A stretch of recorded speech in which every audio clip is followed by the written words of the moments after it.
अगर दोस्तों आपके मन में भी ये सवाल उठ रहा है कि अग्निपथ योजना सही है या फिर गलत, तो इस वीडियो को पूरा देखने के बाद आपको अपने सभी सवालों के जवाब मिल जाएंगे। इस वीडियो में आपको उस अग्निपथ योजना से संबंधित सभी जानकारियां मिल जाएंगी, जैसे कि अग्निपथ योजना क्या है, योजना के तहत अग्निवीर कितने समय तक कार्य करेंगे, योजना के मुख्य उद्देश्य क्या है, वेतन कितना मिलेगा, 4 साल बाद रिटायर अग्निवीरों को क्या सुविधाएं मिलेंगी, क्या 4 साल बाद अग्निवीर स्थायी हो सकते हैं, हर साल कितनी भर्तियां होंगी। ऐसी तमाम जानकारी आपको इस वीडियो में मिल जाएंगी योजना से संबंधित। तो वीडियो को लाइक कर देना और चैनल को सब्सक्राइब कर देना और वीडियो को अंत तक जरूर देखना। तो सबसे पहले देखते हैं कि आखिर अग्निपथ योजना है क्या। ठीक है, जिसके ऊपर इतना ज्यादा बवाल मच रहा है, वो योजना आखिर है क्या। तो दोस्तों, भारत सरकार द्वारा अग्निपथ योजना लॉन्च की गई है, जिसके तहत भारतीय सेना के तीनों अंगों नौसेना, थल सेना और वायुसेना, मतलब कि इंडियन नेवी, इंडियन आर्मी और इंडियन एयरफोर्स, तीनों में सैनिकों की संख्या को बढ़ाया जाना है, जिसके लिए हर साल भारी संख्या में युवाओं की भर्ती की जाएगी। ठीक है, और इस योजना के तहत जो भी नौजवान भर्ती होंगे, जितने भी नौजवान भर्ती होंगे, उन्हें अग्निवीर कहा जाएगा। सिंपल सी बात है कि जो हमारी भारतीय सेना है, तीनों जो हमारे भारतीय सेना के अंग है, नौसेना, थल सेना और वायुसेना, तीनों में सैनिक शक्ति को बढ़ाना है, जिसके लिए हर साल भारी मात्रा में नौजवानों को भर्ती किया जाएगा, युवा शक्ति को भर्ती किया जाएगा। ठीक है, तो यह है हमारी अग्निपथ योजना। अब देखते हैं कि योजना के तहत अग्निवीर कितने समय तक काम करेंगे। इस योजना के तहत अग्निवीरों को एक निश्चित समय अवधि 4 साल जो हमारी तय की गई है, इसके अंतर्गत काम करना होगा। ठीक है, यानी कि आप 4 साल तक सेना में अपनी सेवा प्रदान कर पाएंगे, जिसमें से आपका 6 महीने का ट्रेनिंग पीरियड होगा, बाकी 3.5 साल आपको सेना में सेवा प्रदान करने का मौका मिलेगा। तो ये था हमारे अग्निवीरों का कार्यकाल।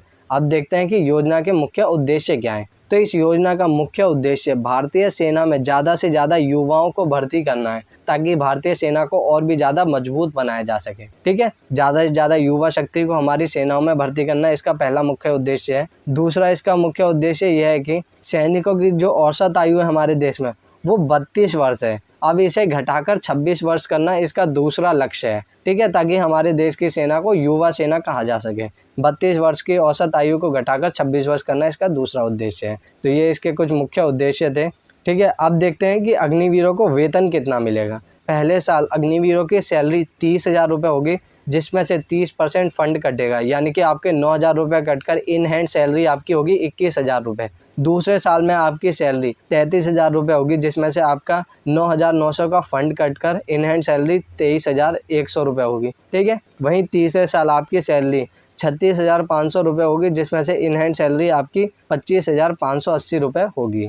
और चौथे और आखिरी साल आपकी सैलरी 40,000 रुपये होगी, जिसमें से 12,000 का फंड कट के आपको इन हैंड सैलरी 28,000 रुपये मिलेगी। तो ये थी आपके सैलरी पैकेज।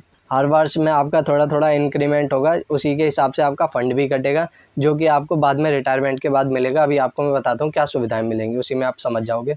तो अब देखते हैं कि 4 साल बाद जब अग्निवीर रिटायर होंगे तो उसके बाद उन्हें क्या सुविधाएं मिलेंगी। तो जब 4 साल बाद अग्निवीर सेना से रिटायर होंगे तो उन्हें सेवा निधि के तौर पर लगभग 11 से 12 लाख रुपए दिए जाएंगे, जो कि आपके इतने ज़्यादा ये फंड कट रहे थे ना सैलरी में से, इन्हीं को मिलाकर और कुछ इसी में सरकार मिलाकर, इतनी ही सरकार मिलाकर 11 से 12 लाख रुपए आपको सेवा निधि के तौर पर देगी। और अच्छी बात इस पर यह है कि इस पर किसी भी प्रकार का टैक्स नहीं लगेगा, मतलब आपको इन हैंड 11 से 12 लाख रुपए आराम से दे दिए जाएंगे। ठीक है, दूसरा फायदा इसमें यह है कि अग्निवीरों को बैंक लोन की सुविधा प्रदान की जाएगी। ठीक है, अगला इसमें यह है कि इसके अलावा अग्निवीरों को एक स्किल सर्टिफिकेट दिया जाएगा, जो आगे नौकरी प्रदान करने में उन्हें थोड़ी सी सहायता प्रदान करेगा। इसके अलावा अग्निवीरों को 48 लाख रुपए का जीवन बीमा दिया जाएगा, और यदि कोई अग्निवीर अपनी ड्यूटी के दौरान शहीद होता है तो उसके परिवार वालों को 1 करोड़ रुपए का मुआवजा दिया जाएगा। तो ये कुछ अग्निवीरों की सुविधाएं थी इसमें, जो 4 साल के कार्यकाल के दौरान है। अब इसके बाद देखते हैं क्या 4 साल बाद अग्निवीर स्थायी हो सकते हैं। तो दोस्तों, जैसा कि मैंने आपको बताया कि अग्निपथ योजना के तहत अग्निवीरों को 4 साल के लिए भर्ती किया जाएगा, पर इसका मतलब ये नहीं है कि 4 साल बाद सभी जवानों को रिटायर कर दिया जाएगा।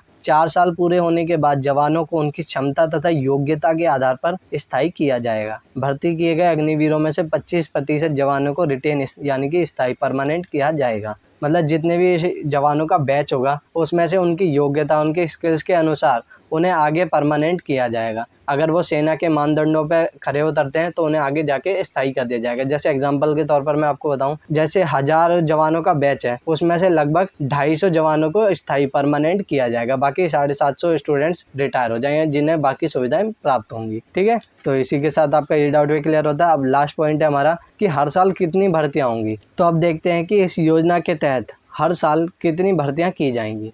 तो दोस्तों, सेनाओं को यूथफुल बनाने के लिए अग्निपथ योजना के तहत हर साल लगभग 45,000 युवाओं की सेना में भर्ती की जाएगी। ठीक है, 45,000 युवाओं को सेना में शामिल करने का लक्ष्य रखा गया इस योजना के तहत। तो कुल मिलाकर ये बहुत अच्छा मौका है उन सभी युवाओं के लिए जो सभी देश की सेवा करना चाहते हैं और सेना में भर्ती होना चाहते हैं। ये उनके लिए एक सुनहरा मौका है। सरकार की ये योजना बहुत ज़्यादा अच्छी है। तो योजना से संबंधित सभी जानकारी मैंने आपको यहाँ पर दे दी है। यदि आपको अब भी कोई भी डाउट हो तो कमेंट बॉक्स में लिख देना। बाकी मेरी इंस्टाग्राम आईडी का लिंक नीचे डिस्क्रिप्शन बॉक्स में दिया हुआ है, वहाँ से आप मुझे फॉलो कर सकते हैं। यदि आपको कोई भी डाउट हो तो आप वहाँ मुझसे डायरेक्ट पूछ सकते हैं। बाकी वीडियो को लाइक कर देना, चैनल को सब्सक्राइब कर देना। जय हिंद, जय भारत, भारत माता की जय।